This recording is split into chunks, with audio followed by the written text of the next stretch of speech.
Avec L214, nous venons de rendre public des images de l'abattoir de Cran en Mayenne. Un vrai cauchemar. Que s'est-il passé depuis? Bien, c'est ce qu'on va voir tout de suite. Mais d'abord, de quoi on parle? L'abattoir de Mayenne est un abattoir municipal où sont mis à mort des bovins, des moutons et des cochons. C'est un abattoir qui est agréé pour le bio. Qu'est-ce qu'on voit sur nos images? Des animaux qui reçoivent des coups au moment de leur déchargement à l'abattoir, qui sont poussés à coups d'aiguillons électriques dans la tête, dans l'anus, des étourdissements quasi tous ratés, des animaux qui sont suspendus et saignés encore conscients sur la chaîne d'abattage, et même, summum de l'horreur, des animaux découpés encore vivants. Qu'est-ce qui s'est passé depuis? À peine quelques minutes après avoir mis en ligne les images, en plein milieu de la nuit, la préfecture de la Mayenne a publié un communiqué de presse pour dire que les images ne permettaient pas de conclure à des cas de souffrance animale et que les installations de l'abattoir étaient aux normes. Pourtant, quelques heures plus tard, Marc Fesneau, ministre de l'Agriculture, lui-même a déclaré que les images montraient très manifestement des non-conformités. Le ministre a dit souhaiter que, je cite, soit débattu en 2024 le sujet de la généralisation du contrôle vidéo et sa pertinence pour juguler ce genre de situation. La procureure du tribunal judiciaire de Laval a déclaré qu'elle ouvrait une enquête judiciaire.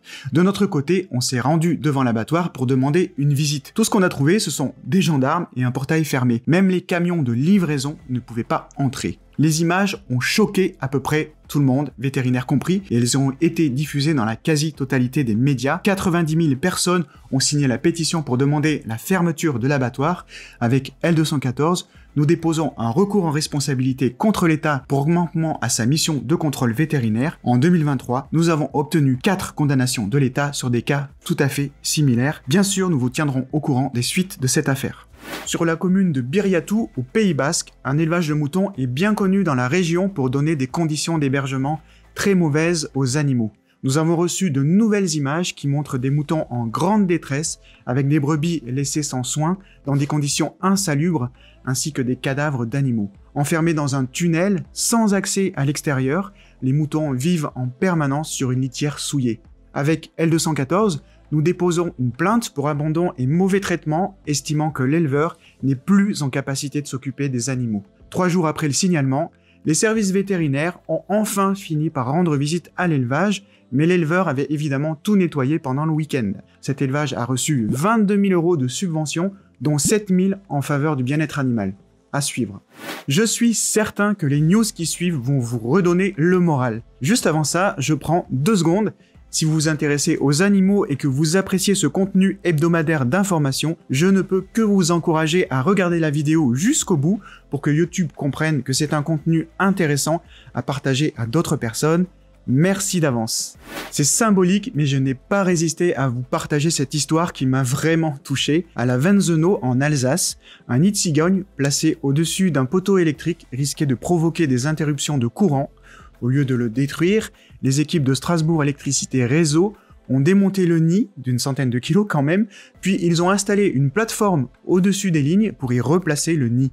Le retour des cigognes est prévu pour la fin de l'hiver. Une trentaine d'opérations similaires ont lieu chaque année en Alsace pour sécuriser les nids situés sur les lignes électriques. À Singapour, c'est le ministre de l'Intérieur, M. Shanmugam, qui s'est distingué en adoptant un chien d'un refuge local.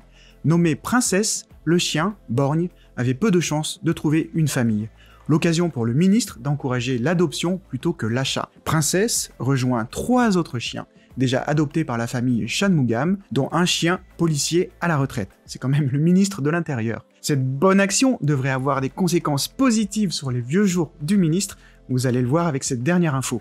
Une étude américaine montre que posséder un animal de compagnie peut retarder le déclin cognitif lié à l'âge. L'étude a suivi 1300 personnes âgées de 50 ans et plus pendant 6 ans. Celles et ceux qui possèdent un animal depuis plus de 5 ans ont montré une meilleure préservation de leur mémoire et d'autres fonctions cognitives. Les chercheurs pensent que les animaux réduisent le stress, ce qui protège le cerveau.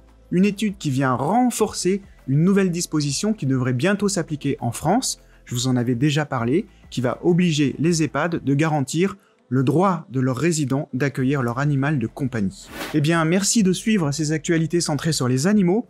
On se retrouve la semaine prochaine pour le pire et le meilleur, on l'a encore vu cette semaine. Leur destin est entre nos mains.